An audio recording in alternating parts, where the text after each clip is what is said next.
yang lurus udah dikasih tahu tapi nggak mau. Nah, itu tugas kita. Nah, di Alkitab ada dikatakan bahwa akulah jalan, bukan saja jalan, aku kebenaran, bukan saja kebenaran, aku kehidupan. Yesus itu bukan saja jalan, dia itu benar, jalan yang benar, dan dia itu kehidupan, jalan yang menuju kepada kehidupan. Saya setiap membaca Yohanes 14 ayat 1 sampai yang ketiga merinding. Yesus berkata, jangan gelisah hatimu, aku pergi ke surga menyediakan tempat bagimu. Salah satu dari sekian alasan saya mengapa mau menjadi orang Kristen, karena tidak ada pemimpin agama yang berani berkata, aku pergi ke surga menyediakan tempat. Mari ambil bagian dalam pelayanan mulia ini. Central Kristen Indonesia sedang berjuang bagi gereja-gereja di pelosok yang sulit mendapatkan keadilan dalam beribadah. Padahal konstitusi sudah jelas menjamin kebebasan itu. Banyak saudara seiman kita harus beribadah dengan penuh rasa takut, bahkan tanpa rumah ibadah yang layak. Kita tidak bisa diam melihat mereka berjuang sendirian. Jadilah saluran kebaikan. Dukung pelayanan Central Kristen Indonesia melalui BRI 042 130049 9650 AN Central Kristen Indonesia. Setiap rupiah yang Anda berikan akan menjadi dampak nyata bagi mereka yang membutuhkan. Mari kita manfaatkan platform seperti YouTube untuk menghadirkan perubahan, pengharapan, dan terang Kristus bagi Indonesia. Doa terbaik untuk seluruh saudara gereja YouTube yang telah dan akan ikut ambil bagian. Tuhan memberkati. GPU.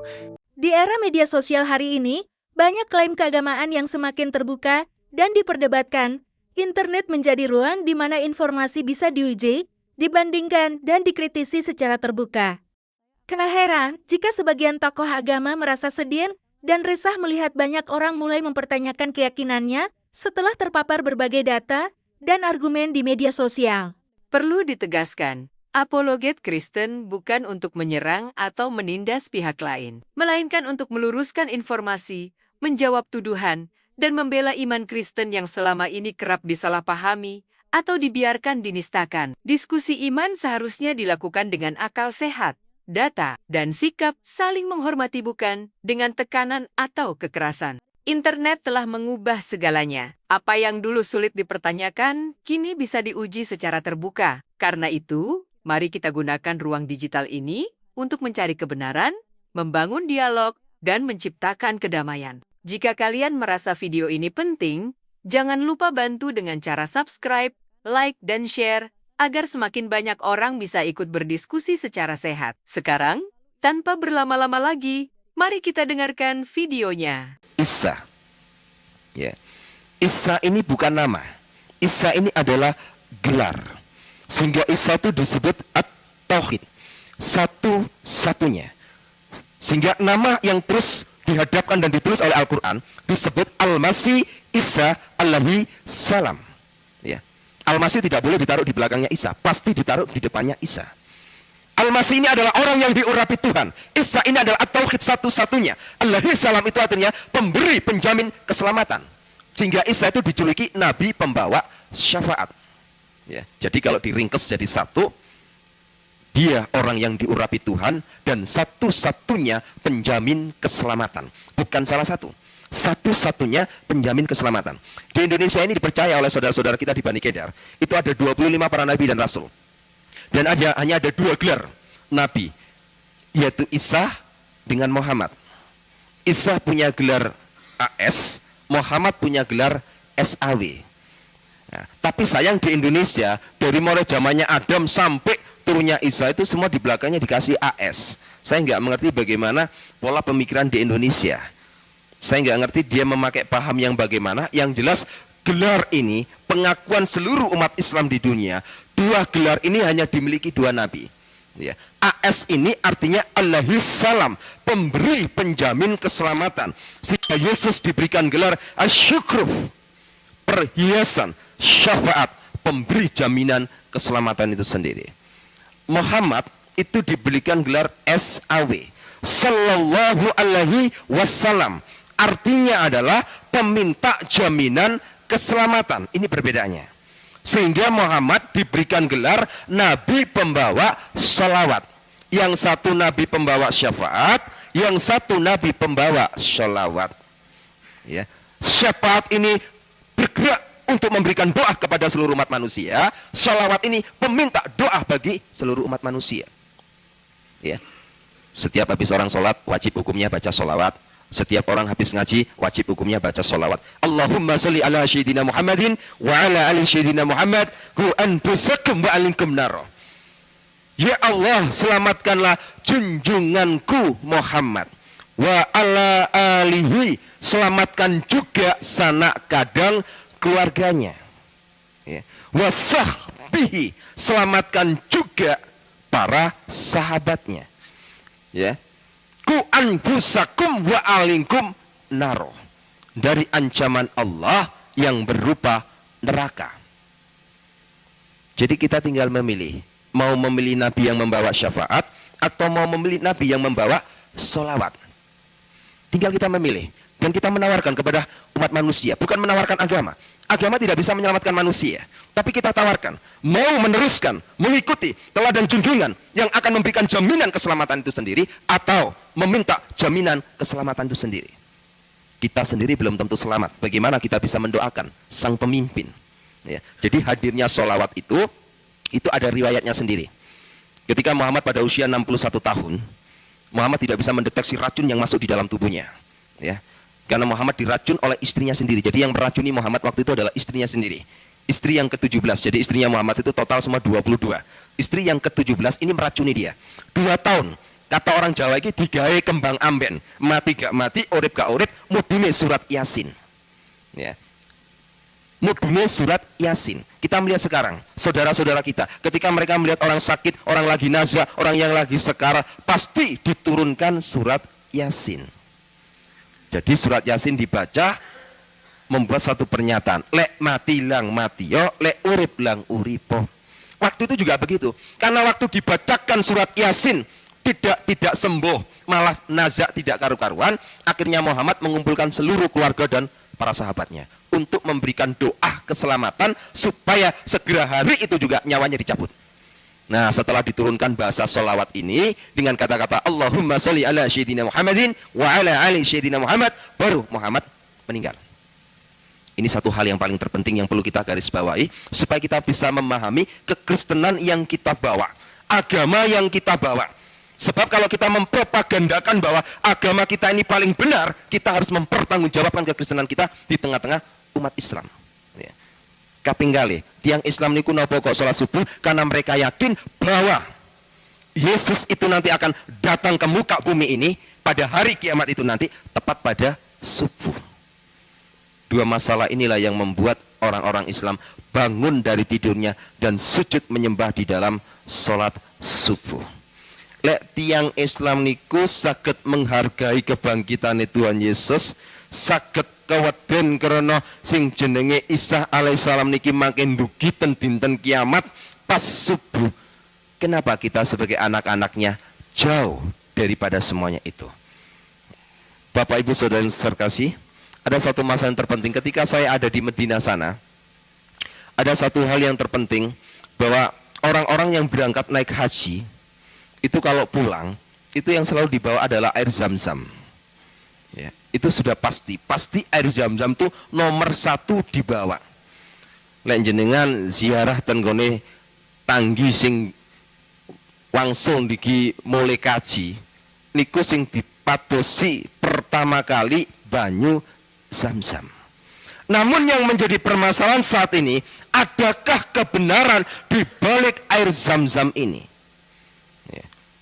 Mereka memburu air zam-zam. Dan Masjid Sunan Ampel niku air zam-zam 1 botol aqua itu dijual 12.500. Itu pun dioplos dengan air sumur Sunan Ampel. Begitu mahalnya mereka mengeluarkan uang puluhan juta masuk ke Medina untuk membeli air zam-zam.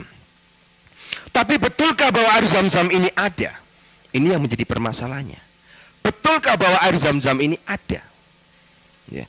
Ketika kita melihat sebuah sumur di sana, sumur itu ditulis dengan tatanan basah alif lam, mim. Alif itu Allah, lam itu air, mim itu kehidupan. Dipercaya bahwa sumur ini mengeluarkan sumber air kehidupan. Menungso niku sing dinteni niku banyu. Banyu niku wonten lambange ten nggone Gusti Yesus. Orang Buddha itu yang dinantikan juga Yesus. Tanya ke orang Buddha. Di dalam kitab Veda 268, di sana dikatakan bahwa seluruh umat Buddha menantikan Buddha terakhir. Saudara kita Bani Kedar juga menantikan Yesus. Di dalam surat As-Sukrub 61 jelas di sana dikatakan, wa innahu la ilmu sya'ati fala tamtaruna wattabi'uni hada siratal mustaqim. Sesungguhnya Isa hakiman adilah, dia akan menjadi hakim yang adil. Ya, itu ada dalam surat As-Sukrub 61. Menjadi hakim yang adil. Fala tamtaruna wattabi'uni hada siratal mustaqim. Apa kata Isa di sana? Ikut aku. Aku ini jalan yang lurus. Jadi Al-Quran sudah memberikan gambaran bahwa Al-Quran memerintahkan kepada seluruh umat manusia untuk ikut Isa.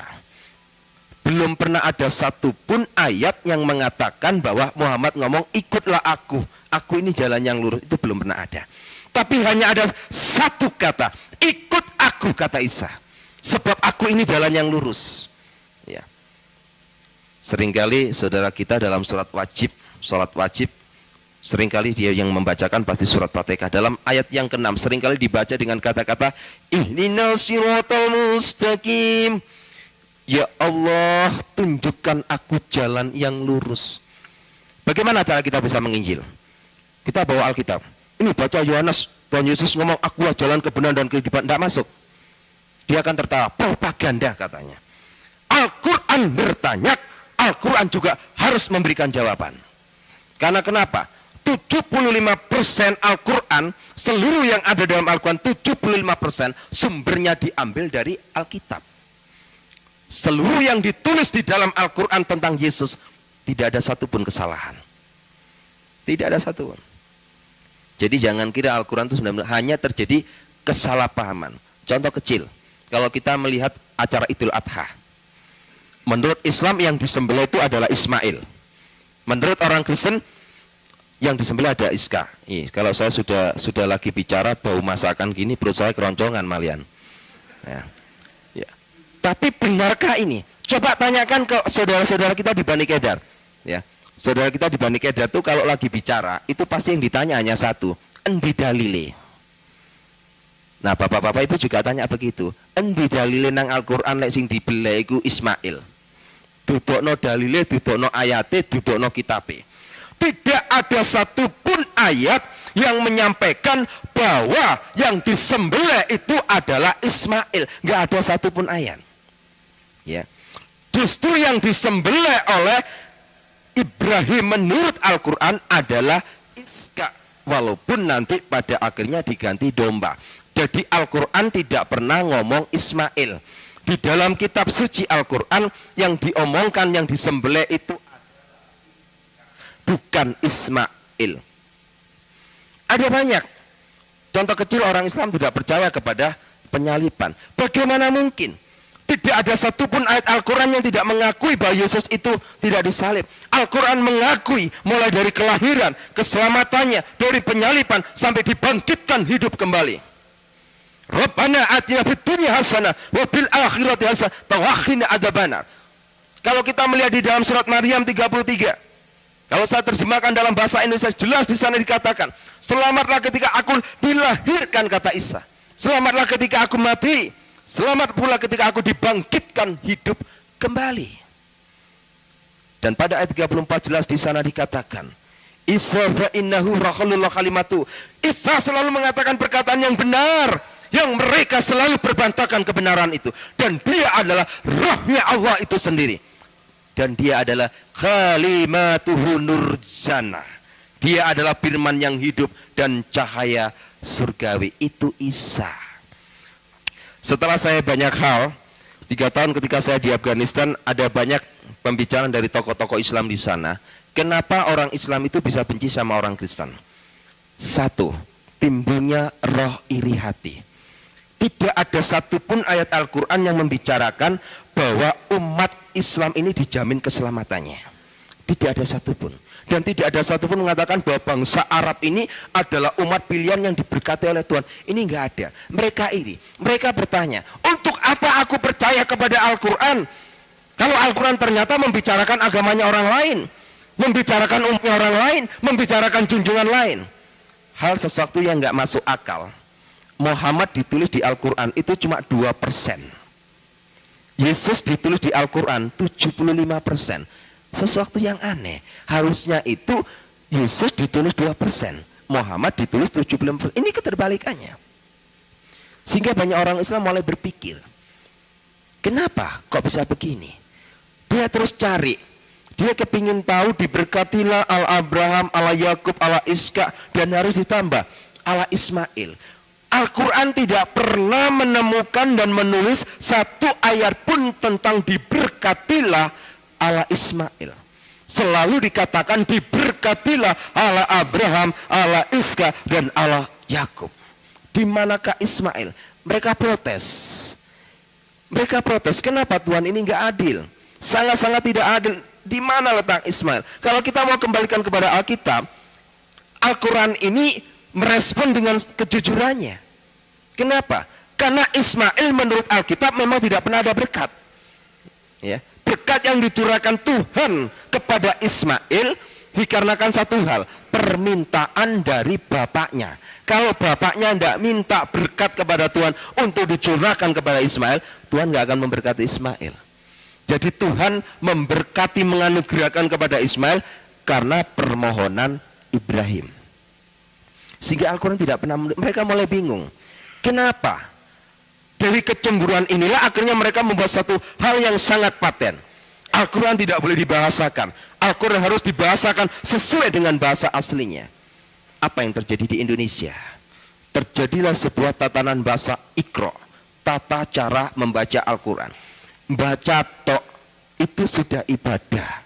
Baca tok itu sudah dapat pahala. Di akhir zaman, wong Kristen melok-melokan Iqra. Alkitab cuma dipocot tok, ora dilakoni.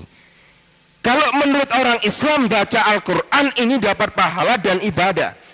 Menurut keyakinan orang membaca Alkitab ini bukan ibadah, ini bukanlah pahala. Sebab apa? Moco gak dilakoni ya percuma. Ya, banyak kan salah tafsir jemaat kepada pendeta. Pagi kita baca satu pasal. Ya sudah dibaca satu pasal, mari ditutup sudah selesai. Enggak ubahnya kan seperti mereka Iqra. Dan ketika sumur yang ada di sana itu disebut sumur alif lam mim. Coba periksa nanti di Al-Quran. Tidak ada satupun ahli penterjemah yang berani mengatakan ini. Enggak ada. Enggak ada. Dan air sumur yang masuk ke Masjidil Haram itu tempat untuk orang-orang air berwudu. Ya, itu di pagar betis. Jadi sumur itu tidak boleh dilihat oleh satupun juga. Jadi orang-orang yang berangkat naik haji itu hanya lihat dari luar pagar betis. Sebagai mitos dia percaya bahwa sumur itu mengeluarkan sumber air kehidupan yang disebut air Zam-Zam. Yang boleh masuk ke sumur itu melihat, yang boleh masuk di dalamnya Ka'bah itu hanya ada dua turunan, Habaib dengan Syekh. Ulama besar pun tidak akan boleh masuk kalau tidak mempunyai gelar Habaib.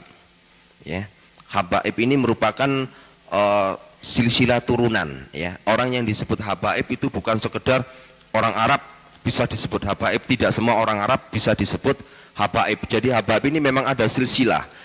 Orang kalau berani memberikan nama Habaib berarti orang itu pasti mempunyai faktor keturunan dari Muhammad itu sendiri, disebut Habaib. Kebetulan kami sendiri dari keluarga Habaib, jadi kami mendapat izin respon positif untuk melihat sumur itu selama saya ada 4 tahun di sana. Apa yang terjadi? Jadi di sumur yang besar itu, di dalam sumur itu nggak ada airnya, kosong, kering. Yang menjadi pertanyaan kita saat ini, lantas yang dibawa orang-orang yang pulang naik haji ini apa? Ya, padahal dia yakin diambil dari sumur ini, padahal sumur ini kosong. Ternyata dari dam yang besar ini disuling oleh orang-orang Arab, ya, disuling untuk dijadikan air Zam-Zam. Jadi sebenarnya yang dibawa oleh orang-orang pulang dari Mekah masuk ke Indonesia ini bukan air Zam-Zam yang ada di dalam sumur ini, tapi yang benar adalah air Zam-Zam made in PDAM Arabia. Jadi memang itu air PDAM, bukan air Zam-Zam yang ada dalam sumur ini. Sesuatu hal yang sangat mengerikan, tapi mereka begitu percayanya, yakin. Karena kenapa? Manusia ini sangat membutuhkan sumber air kehidupan. Berapapun nilai harganya dia beli. Kita harus berbangga jadi orang Kristen, karena kita mempunyai Allah sumber air kehidupan gratis. Tapi banyak orang Kristen tidak mau dikasih gratis. Banyak tidak mau. Ya, banyak sekali tidak mau. Ya, saya pernah diundang di sebuah gereja. Saya ketika menyoroti, saya hanya memberikan satu perumpamaan. Tadi ada beberapa jemaat itu tersinggung. Ketika persembahan saya sampaikan ketika persembahan digilikan, saya bilang, setiap persembahan di depan saudara, tangan saudara tidak memasukkan, berarti Anda sudah menolak sumber air kehidupan itu sendiri. Nah, menolak sumber air kehidupan itu sendiri, padahal gratis. Saudara kita di Islam berapa puluh juta untuk naik ke Mekah, yang dibutuhkan cuma satu, air Zam-Zam. Ya. Orang-orang yang berangkat ke Mekah itu sebenarnya tidak lebih dari sebuah ziarah dan tur saja. Ya. Setelah itu dia putar Ka'bah, 7 kali keliling Ka'bah. Dia putar.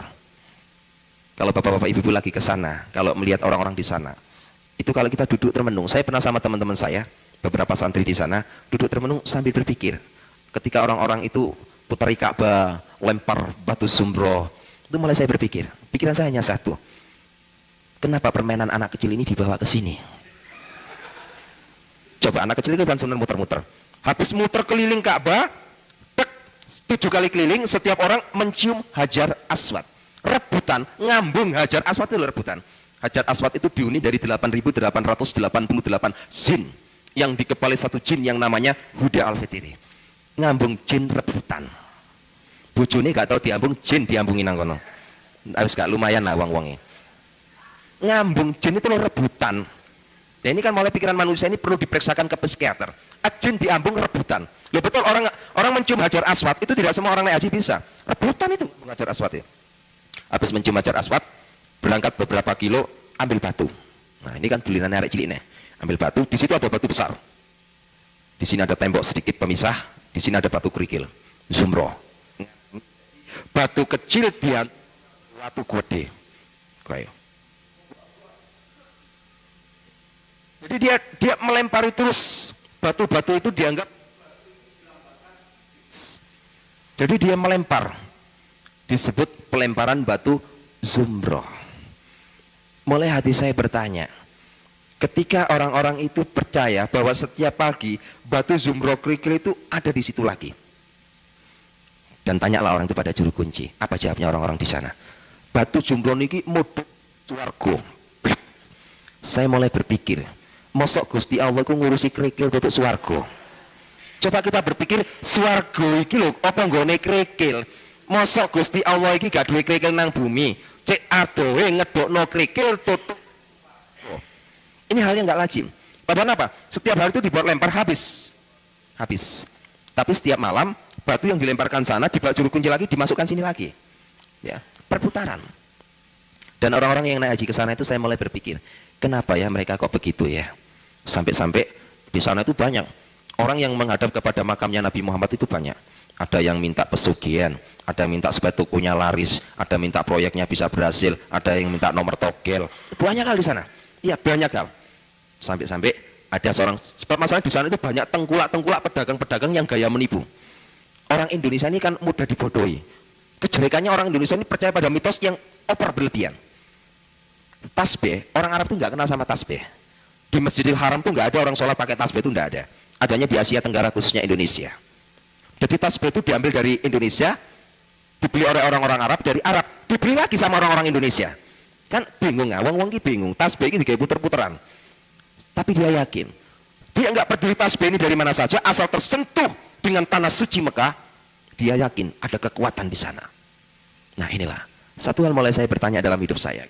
Sumur ini saja sudah membohongi umat manusia. Tapi satu hal, ada rasa iba dan prihatin. Mengapa saudara-saudara kita ini yang saat ini membutuhkan air kehidupan, kita yang memegang air kehidupan, kenapa kita tidak memberikannya? Mereka saat ini haus. Ya, apa yang ditulis yang diramal oleh kitab Nabi Amos, Tuhan katakan jelas di sana. Pada akhir zaman nanti itu Tuhan akan menurunkan kelaparan dan kehausan, tapi bukan kelaparan dan kehausan akan makanan minuman, tapi kelaparan dan kehausan akan firman Tuhan. Saat ini saudara kita di Bani Kedah itu lapar dan haus. Kitalah sebagai pemegang kunci. Jangan takut. Jangan takut. Orang Bani Kedah itu nggak perlu ditakuti, nggak usah takut. Waktu mati ya sudah mati, nggak masalah. Ya, nggak usah takut kita jadi orang Kristen. Kita mati hari ini pun tidak masalah. Tuhan sudah sediakan rumah di surga. Asal ojo ninggali utang di sini nang dunia, ninggali utang bayar, tagih nang akhirat nanti. Bapak Ibu Saudara yang terkasih, satu hal yang ada di Mekah sana tidak pernah merubah hidup saya untuk menjadi orang Kristen, tidak. Ya, saya memang mulai ada rasa kesyakan, tapi bukan berarti saya kepingin melirik agama Kristen untuk menjadi pilihan agama saya, tidak juga. Sebab di mata hati saya tetap menganggap bahwa Kristen itu adalah agama kafir, mentuhankan manusia, mentuhankan seorang nabi, Tuhan kok punya anak, berbagai banyak hal. Sehingga mulai saya menyelidiki untuk melihat Yesus sebagai Tuhan tidak bisa melalui sekolah teologi. Saya nggak percaya. Sangat-sangat nggak percaya kalau sekolah teologi bisa membuktikan bahwa Yesus itu Tuhan. Saya pun tidak percaya kalau sekolah teologi bisa membedah Allah Trinitas. Mulai zaman kecil saya sampai sekarang, perdebatan Allah Trinitas terus terjadi. Karena kenapa? Terlalu banyak teori. Kekristenan kita ini hanya ada satu, memiliki Roh Kristus. Kita punya talenta, punya karunia. Apa saja kalau hati kita nggak ada Roh Kristus, itu namanya pembohong. Apapun yang kita perbuat, Roh Kudus akan bekerja. Ketika saya diundang oleh Ki Haji Mansuri di Pondok Pesantren Al-Fatah di Pasuruan pada tanggal 11 November waktu itu, pertemuan membahas Allah Trinitas. Banyak orang teologi mengatakan itu kayak matahari, kayak rokok, kayak apalagi banyak perumpamaan Allah Trinitas, semua difatalkan. Saya hanya katakan, subhanallah, Allah Trinitas adalah Allah Trinitas, tidak bisa disamakan dengan satupun. Allah yang saya sembah adalah Allah yang esa. Allah yang saya sembah, Allah yang tidak bisa dilihat. Sampai sekarang anak saya Nur Saida itu, anak saya yang pertama, ya, dia anak pertama yang baru masuk di sekolah SMA Negeri 5 Surabaya, itu barusan masuk Kristen, tapi dia sudah memenangkan banyak jiwa teman-temannya. Dia sudah dibentuk menjadi laskar yang begitu kokoh. Ketika anak saya didatangi oleh teman-temannya Islam di SMA, dia tanya, kebetulan di ruang tamu ada sebuah poster gambarnya Tuhan Yesus. Anak-anak saya ditanya oleh teman-temannya, ini adalah jebakan, berhati-hatilah. Kalau kita sampai orang Islam bertanya kepada kita, itu gambarnya siapa? Kita akan jawab, itu gambarnya Tuhan Yesus. Jangan salahkan kalau orang Islam ngomong bahwa kita ini orang kafir. Ya, berhati-hatilah, itu gambarnya Tuhan Yesus. Loh, Tuhan kok bisa digambar? Kan logis ya, sangat logika. Masa Tuhan bisa digambar? Jadi harus kita melihat satu ruang lingkup di mana kita berbicara. Kalau kepada saudara kita di Bani Kedar, jangan sekali-kali bilang itu adalah gambar Tuhan Yesus. Tapi sampaikan, berdasarkan dalam surat Al-Anas ayat 2 dan 3, dia adalah Malikinas. Yesus iku rojoni menungso. Dia adalah Ilahinas. Ilahi menungso, menungso ilahi. Yesus adalah ilahi manusia, dia adalah manusia ilahi. Yang digambar, yang dilukis ini adalah manusia adanya. Tapi dia adalah ilahi itu sendiri. Disebut Ilahinas. Ilahi manusia, manusia ilahi. Orang Islam gak akan bisa jawab. Tapi kalau kita tetap ngotot iki gambari Tuhan, dia tetap akan memprotes kita. Wong Tuhan kok iso digambar? Lah lek Tuhan iku digambar, wong Kristen iku kafir. Masa bisa Tuhan digambar? Tuhan itu sesuatu sinar, cahaya yang nggak mampu ditelaah oleh mata manusia. Bagaimana mungkin bisa digambar? Jadi yang digambar ini adalah Ilahinas. Dia adalah Isa innahu, dia adalah Rahalullah itu sendiri, dan dia adalah Khalimatuhu, dia adalah firman yang hidup. Ini satu hal yang menjadikan satu perbendaharaan hidup saya. Ketika saya habis dari Medina di Afghanistan, saya keluar, saya dipersiapkan untuk menjadi laskar jihad. Ya, sebelum saya menjadi laskar jihad, saya benar-benar dibentuk.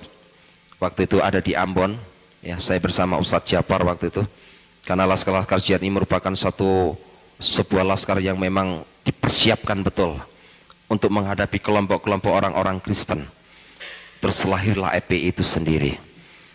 Pada saat itu Jawa Timur masih kosong, masih belum ada gerakan orang EPI sama sekali. Belum ada orang gerakan EPI sama sekali, sehingga Habib Rizki waktu itu memanggil saya. Saya disampaikan bahwa seluruh Dewan Pengurus yang ada di EPI meminta saya untuk memimpin menjabat EPI di Jawa Timur. Karena tugas EPI harus dicerahkan kepada orang yang punya gelar habaib. Kalau nggak ada embel-embelnya habaib, tidak boleh. Akhirnya saya pimpin. Karena pemimpin EPI harus mempunyai banyak kriteria. Salah satunya tidak pernah kenal kompromi. Tidak pernah kenal kompromi sama sekali. Bengis, licik, picik. Itu sudah saya program. Pada tanggal 10 Januari pada tahun 2004 ketika saya diangkat menjadi ketua EPI di Jawa Timur ini, saya sudah persiapkan begitu detailnya. Tugas saya hanya satu, hancurkan kelompok kristenisasi di Indonesia. Dan saya akan hadapi setiap gerakan-gerakan orang-orang Kristen di Indonesia. Siapapun juga dia, saya akan hadapi. Dan rencana jahat saya ini sudah mulai saya timbulkan program untuk membuat satu kekacauan, untuk membuat satu pengeboman, untuk membuat satu ini dan itu. Saya meminta data pada kasus tahun 96 di Surabaya, saya sudah diberikan data lengkap. Dan saya sudah punya nama daftar nama-nama gereja yang sudah saya persiapkan untuk saya sikat habis. Saya sudah siapkan, rapatkan barisan, saya siap kontak di Sukun. Kebetulan markas saya ada di Malang, di Sukun, ya, 500 meter dari Sekolah Alkitab Nusantara. Itu markas besar saya sampai sekarang tetap berdiri teguh. Mereka setiap hari Kamis kumpul, selalu pakai jubah, pakai celana 3/4. Banyak itu dalam kepimpinan saya, sekarang dipimpin oleh Ustadz Tusnul. Ya. Satu kepimpinan saya persiapkan. Tapi apa yang terjadi? 2004 adalah tahun persiapan saya untuk menghancurkan orang-orang Kristen. Saya nggak mengerti mengapa saya benci kepada orang Kristen. Saya tidak mengerti. Hanya saya ditanamkan oleh guru saya bahwa orang Kristen itu kafir. Walan tardu angkal Yahudi wala Nasoro. Hata tatabi amilatam.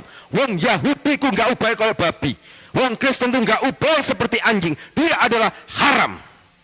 Penanaman itu tertanam dalam hati saya. Sehingga saya katakan orang Kristen ini memang orang pembuat kerusuhan. Kebencian saya semakin mendalam. Saya persiapkan betul.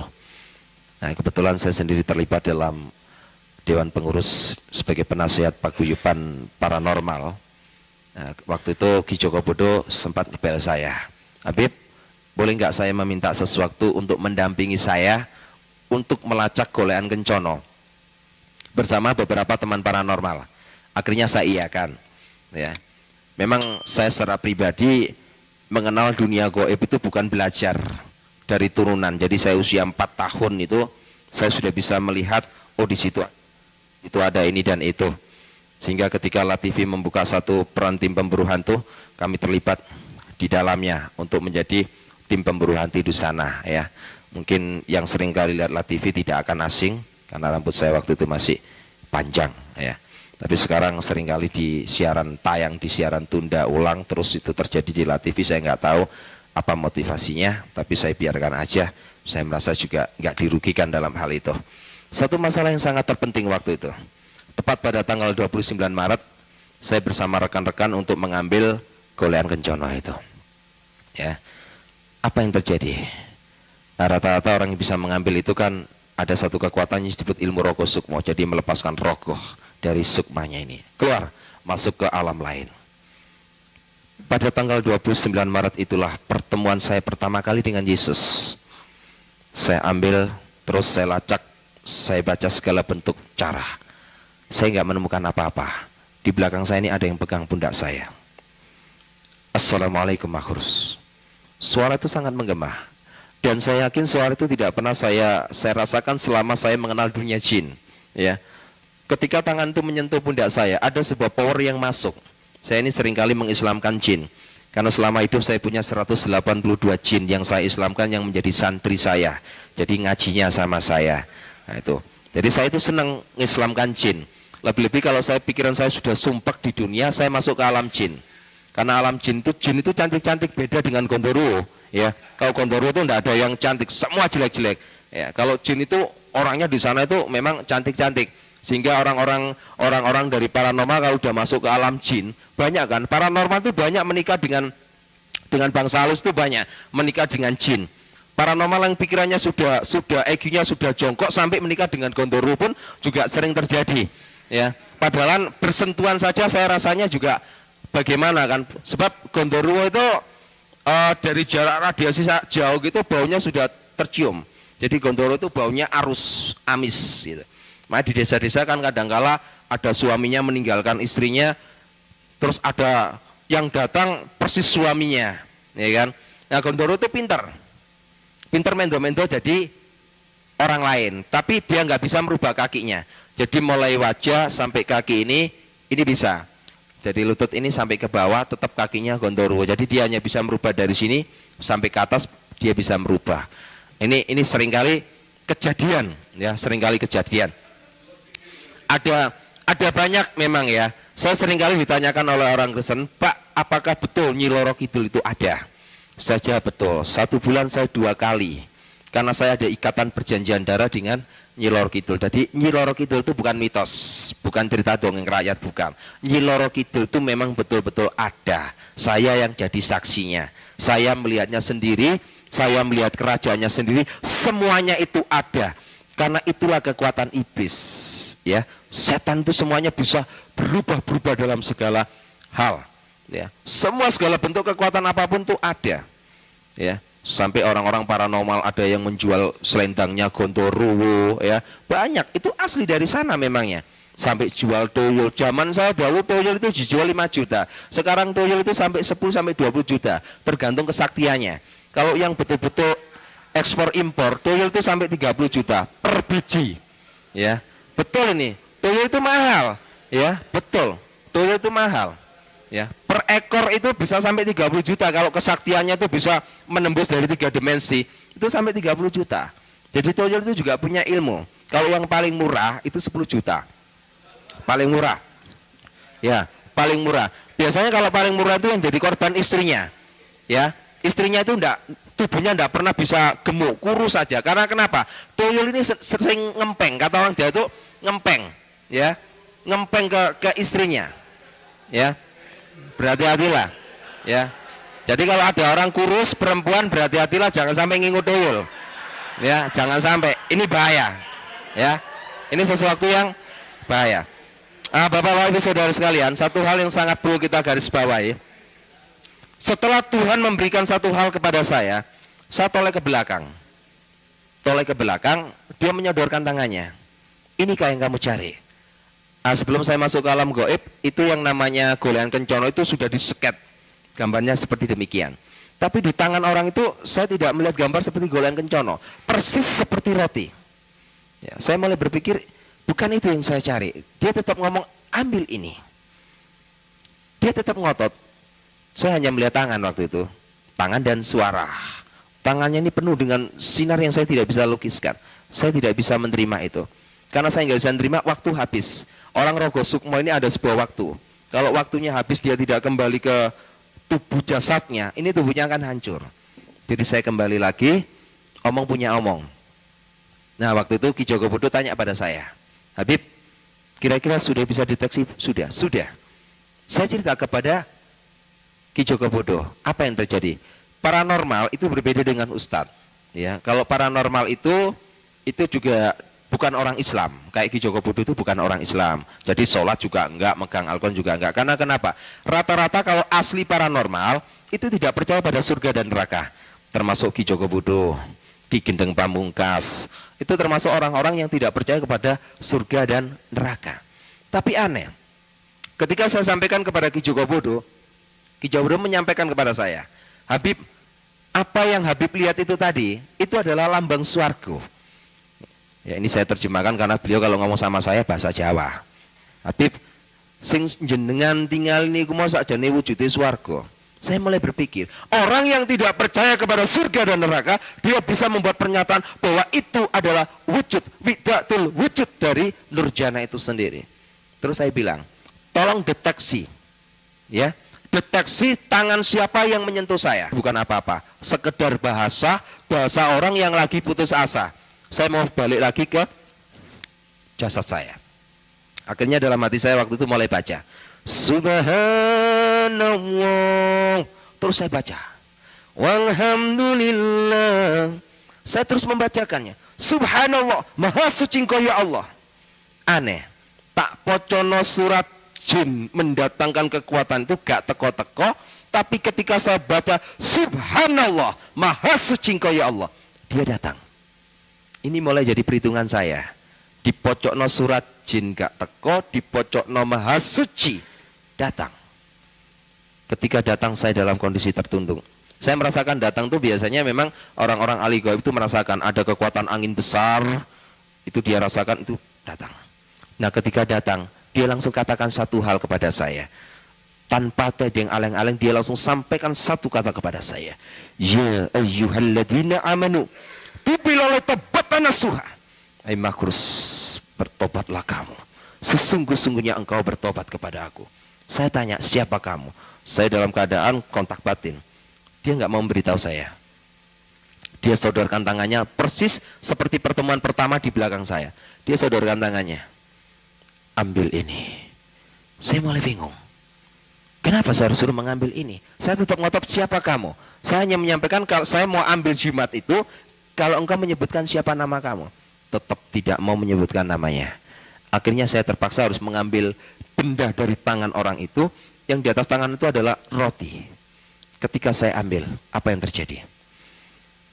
Roti itu hilang dari tangan saya, masuk dalam seluruh organ tubuh saya.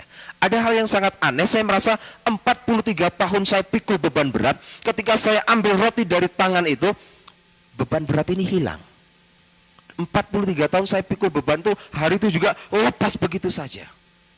Saya mulai merasakan, begitu indahnya.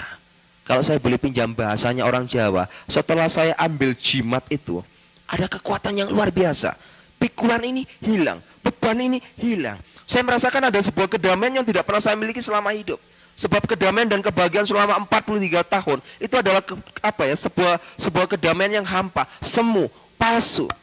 Tapi setelah saya menerima jimat itu, saya merasa ada satu kekuatan yang Masya Allah, luar biasa. Akhirnya saya tanya, siapa kamu? Baru dia katakan kepada saya. Dia katakan begitu indahnya dengan tegas seperti yang saya sampaikan tadi. Isa fa innahu, aku yang selalu mengatakan perkataan yang benar kepada kamu. Roh Allah, aku adalah roh Allah itu sendiri. Wa khalimatu, aku adalah firman yang hidup. Saya tersujud tersungkur kepadanya. Dia dekati saya masih ingat waktu itu. Dia dekati saya, dia katakan pada saya, aku akan utus kamu seperti domba di tengah-tengah serigala. Ada satu hal yang membuat saya marah. Saya mempunyai satu sifat pribadi yang jelek. Kalau saya lagi marah sama orang, saya langsung tatap wajah orang itu. Tidak peduli siapapun juga dia. Dan ketika orang itu ngomong pada saya, aku utus kamu seperti anak domba di tengah-tengah serigala, saya marah. Marah saya itu begini. Orang ini seperti balas dendam kepada saya. Mungkin selama hidup saya jahat kepada umatnya. Dia balas dendam. Buktinya apa? Buktinya dia pura-pura datang kepada saya diutus seperti anak domba di tengah-tengah serigala. Coba jenengan saged pikiraken, lek ono anake wedhus ditekek nangoni tengah-tengah serigala, niku pasti mati. Pikiran saya waktu itu juga gitu. Ini berarti balas dendam. Orang ini mau membunuh saya. Maksud saya itu jangan dijadikan saya sebagai anak domba. Jadikan saya sebagai harimau, serigala, ataupun apapun yang saya siap hadapi serigala. Maksud saya itu begitu. Tetap dia katakan, aku mengutus kamu seperti anak domba di tengah-tengah serigala. Saya katakan, Tuhan, hati saya ini keras, Tuhan. Tapi Tuhan katakan dalam Yeskiel 36 ayat 26 jelas di sana kata, aku akan memberikan roh yang baru kepadamu. Aku akan memberikan hati yang baru kepadamu. Hati yang taat. Dan menjauhkan kamu dari hati yang keras. Saya mulai adem ayam, marah hati saya. Mulai saya berpikir, terima kasih Tuhan. Saya mulai berpikir lagi, apa yang harus aku lakukan untuk menjalani sebuah kehidupan ini. Saya mulai berpikir, kita memang harus seperti anak domba. Anak domba di tengah-tengah serigala. Kita persiapkan hidup kita untuk menjadi laskar-laskar Kristus. Sehingga apa yang menjadi kejahatan saya, yang sudah saya program pada tahun 2004, Tuhan fatalkan. Akhirnya saya mau ambil keputusan, ikut Yesus. Apa yang terjadi? Saya tidak bisa diterima oleh istri sama 5 anak saya. Saya mulai datang door to door dari gereja ke gereja. Meminta pandangan pendapat dari pendeta-pendeta. Setiap gereja yang saya masuki, isinya hanya satu, syudon. Tidak ada satupun gereja yang nggak syudon kepada saya. Nggak ada yang gerejaku syudon sama saya. Semuanya itu syudon. Ya. Satu pencurigaan yang berkelebihan. Nggak mungkin ada orang EPI bertobat. Ini pura-pura mau menghancurkan orang Kristen dengan cara begini. Hati kecil saya mulai berbicara. Lek menghancurkan orang Kristen saya nggak perlu berpura-pura. Langsung saya datangi, walaupun di siang bolong. Itu sifat saya. Saya bukan seseorang yang harus mendatangi orang di malam hari. Siang bolong pun tidak perlu Anda datang di tempat saya. Saya yang akan datang di tempat Anda. Jadi hati saya waktu itu menangis. Berangkat kemana-mana ditolak. Pulang di rumah istri saya cemberut saja. Coba bisa kita bayangkan. Suami teko pegel-pegel, bojo cemberut. Isini mangkel. Saya doa sama Tuhan. Tuhan Yesus, kalau Engkau memang memanggil hamba-Mu menjadi hamba yang benar, nyatakan kuasa-Mu Tuhan. Aku tidak perlu mendoakan oknum-oknum pendeta yang menolak aku. Biarlah itu adalah hak-Mu Tuhan. Tapi aku berdoa untuk istri sama 5 anakku. Nyatakan, kalau Engkau memang memanggil aku, nyatakan kuasa-Mu, Engkau akan memanggil istri sama 5 anakku. Tuhan buktikan. Walaupun saya terus datang pada istri sama akhirnya istri dan anak-anak saya bisa terima Yesus. Walaupun melalui proses yang begitu panjang. Akhirnya saya tawari dibaptis, baptis saya, istri sama 2 anak saya berangkat dibaptis. Ketika saya pulang dari baptisan, apa yang terjadi? Pikiran istri saya, orang habis dibaptis itu ada damai, ada berkat, ada begini. Namanya orang masih awam. Apa yang terjadi? Rumah sudah hancur. Dihancurkan oleh orang-orang EPI. 3 anak saya masih kecil-kecil sampai dempis di lemari. BRT sama RT tidak bisa berbuat apa-apa. Karena pasukan EPI hampir 2 truk turun lapangan. Rumah saya diobrak-abrik. Saya berlutut di hadapan Tuhan. Hampir 3 bulan saya mengalami peperangan. Setiap pagi saya harus kerja bakti. Sebab di depan rumah itu dibuang kotoran manusia. Setiap pagi saya bersama istri anak-anak saya kerja bakti. Terima kasih Tuhan. Akhirnya keluarga besar saya dari Bangkit memberikan 1 dalden. Hari ini engkau keluar dari rumah itu tanpa membawa apa. Atau kamu kembali kepada habitatmu. Kalau tidak, out, keluar. Tepat jam 11 malam. Tidak ada negosiasi lagi. Saya bersama istri sama 5 anak saya keluar dari rumah Tanah Merah dengan sebuah tangisan. Tuhan, inikah jawabanmu? Saya nangis. Akhirnya saya dihadang oleh beberapa hamba Tuhan. Malam itu juga saya langsung ditaruh di sebuah rumah. Banyak hamba Tuhan menawarkan saya. Bapak, berangkat dulu saja. Supaya lebih aman, Pak. Ada yang sembunyi dulu, Pak. Lebih aman, Pak. Saya berdoa pada Tuhan. Tuhan, kemana engkau taruh aku, Tuhan? Apa kata Tuhan? Kamu jangan kemana-mana, Markus. Tetap di Surabaya. Sebab akulah Tuhanmu. Akulah Tuhanmu. Tidak sehelai rambut pun akan jatuh dari tubuhmu. Tidak aku kehendaki. Saya buktikan itu. Setelah saya pindah dari Tanah Merah ke Sitoyoso, saya jalani hidup bersama istri sama. Walaupun terus intimidasi, teror, terus terjadi. Tapi apa yang saya lakukan? Saya mulai berkembang, merapatkan barisan dengan salah satu organisasi, ya, bukan organisasi gereja ini, sebuah paguyuban. Saya buka satu pemuritan Islam Rugi di sana. Jaring jiwa. Mulai dari Rungkut Mapan Tengah, saya buka di Wiyung, saya buka lagi di Margomulyo. Ya, yang terakhir ini saya buka di Margomulyo, sungguh luar biasa. Karena dari 57 karyawan yang ada di situ, tidak ada satupun orang Jawa, semua orang Madura. 3 orang bertobat, yang lainnya masih mau mendengar. Ini sudah rasa cukup. Saya lebarkan sayap sampai ke Jombang. Dan tugas saya sekarang melayani dia. Walaupun sekarang saya menghadapi tekanan apapun. Lantas bagaimana peran kita melihat kenyataan yang terjadi saat ini? Jangan takut. Awal pertama perjanjian baru dibuka dengan kata-kata, jangan takut. Apapun yang dibuat oleh Amrosi Imam Samudra dibenarkan menurut hukum Alkitab. Karena apapun yang dibuat oleh Amrosi Imam Samudra, Abu Bakar Basir, dan semua orang-orangnya, ini sudah diramal. Kalau kita kembali pada Yohanes 16 ayat 2, jelas di sana dikatakan, kamu akan dikucilkan. Dan setiap orang yang membunuh kamu menganggap dirinya berbakti kepada Allahnya. Ngerampok, membunuh, ngebom, ini dianggap berbakti kepada Allahnya. Membunuh berteriak Allahu Akbar. Ngebom tetap berteriak Allahu Akbar. Ini sudah ditulis dalam Yohanes 16 ayat 2. Tapi ada satu masalah Tuhan Yesus pesankan. Ada domba dari kandang lain yang harus aku tuntun juga. Ini permasalahannya. Haruskah kita membenci? Tidak. Apapun yang mereka berbuat, tidak ada kebencian dalam hati kita.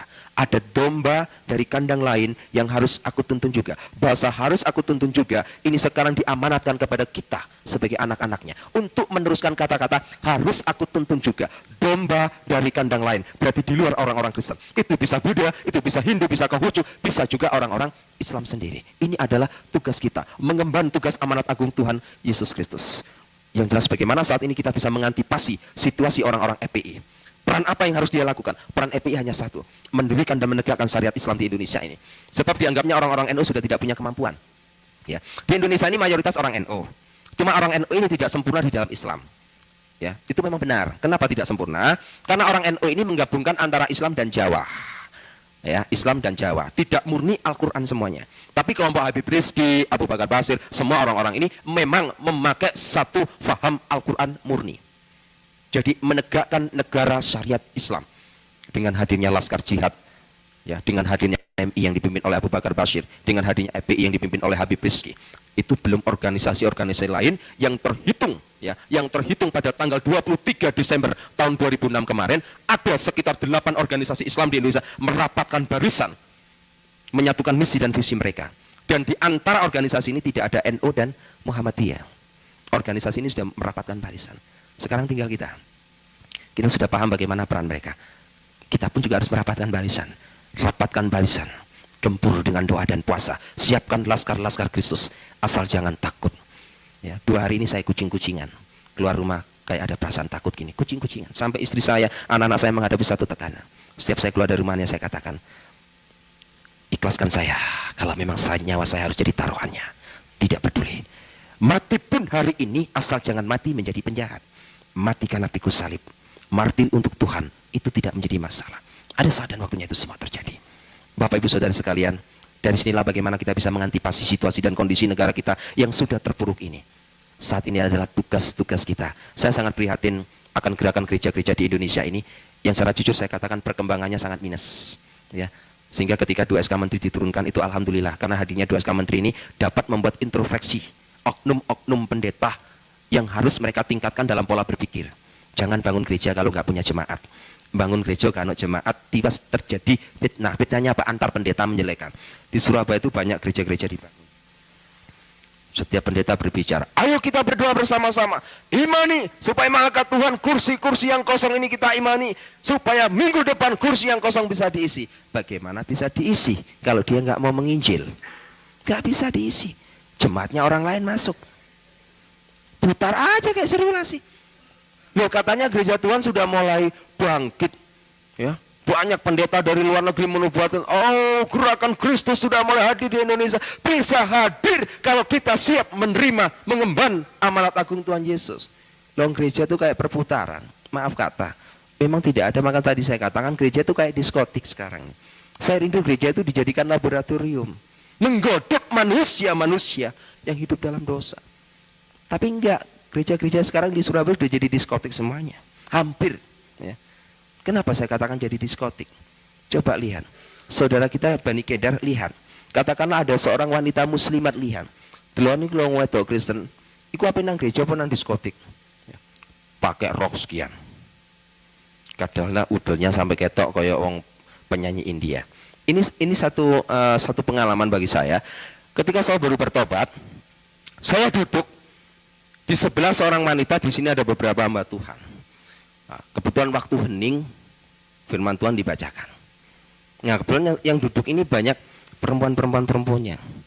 Tanpa saya sadari, saya toleh ke sebelah saya. Saya punya mata ya, saya pasti noleh ke sebelah. Masya Allah.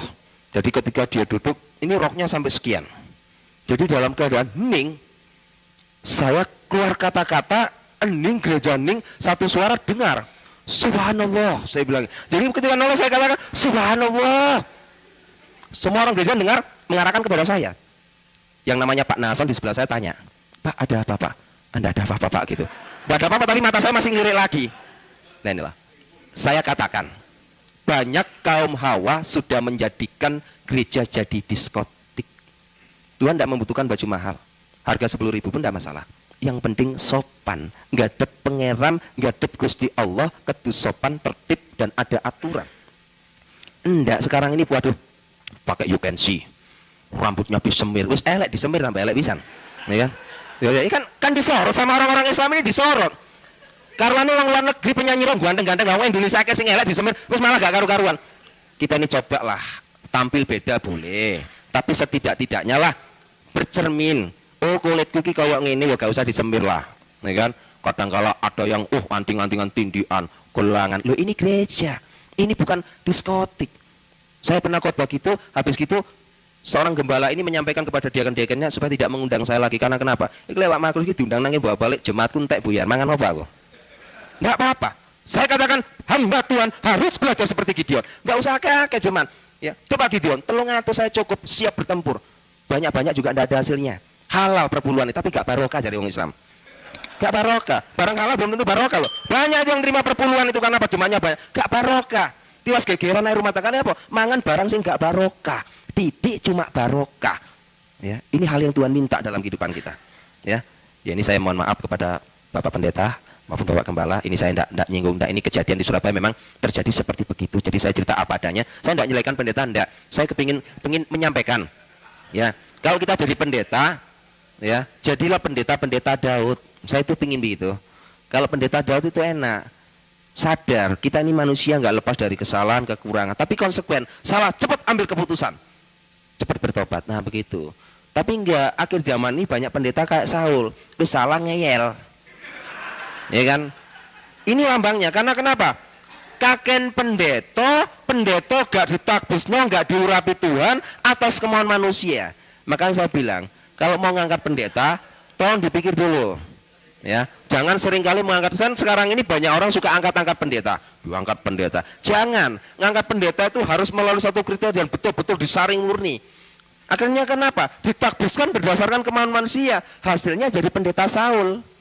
Sekarang banyak. Pokoknya 1 pendeta Daud, 10 pendeta Saul di gereja itu.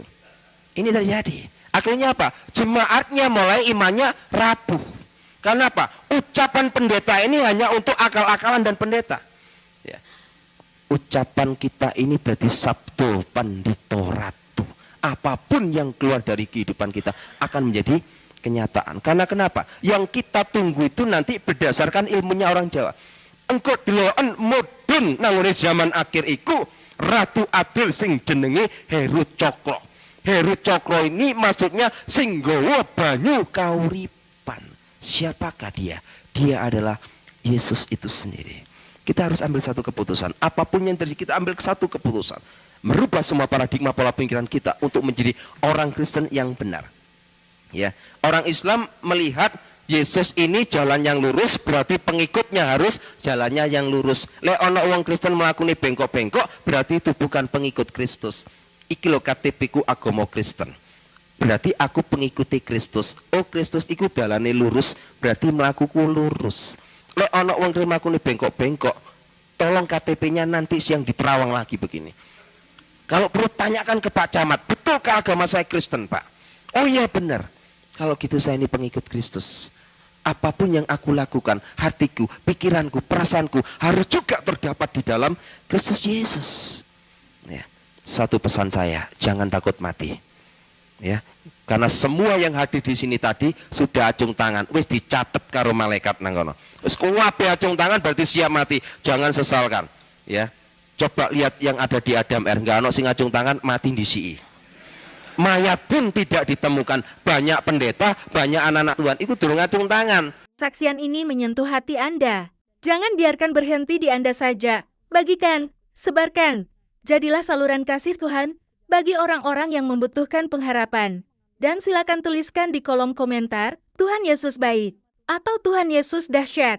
Komentar sederhana Anda bisa menjadi benih yang menjamah hati orang lain yang sedang mencari kebenaran. Tuhan Yesus memberkati Anda semua. Sampai jumpa di video berikutnya. Bintang-bintang. Ayo jadi berkat lewat tangan kita. Saudara-saudari yang terkasih, ada sebuah pelayanan luar biasa yang sangat membutuhkan dukungan kita. Yayasan Cipta Pelita Kasih.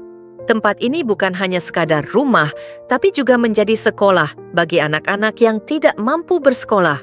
Di sini mereka belajar, dibina, dan dimuridkan, bukan hanya secara akademik, tapi juga secara rohani. Saat ini ada sekitar 30 anak yang setiap hari mendapat bimbingan. Mereka punya mimpi, tapi terbatas oleh keadaan. Dan yang lebih menyedihkan, yayasan ini tidak memiliki sponsor tetap untuk menopang semua kebutuhan. Inilah kesempatan kita untuk menjadi jawaban doa mereka. Di bawah naungan Gereja YouTube, kami berkomitmen untuk mendukung Yayasan Cipta Pelita Kasih.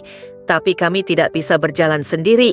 Kami butuh hati-hati yang tergerak untuk bersama-sama menjadi saluran kasih. Mungkin yang bisa kita berikan tidak banyak, tapi ketika banyak tangan bergerak bersama, hasilnya akan luar biasa.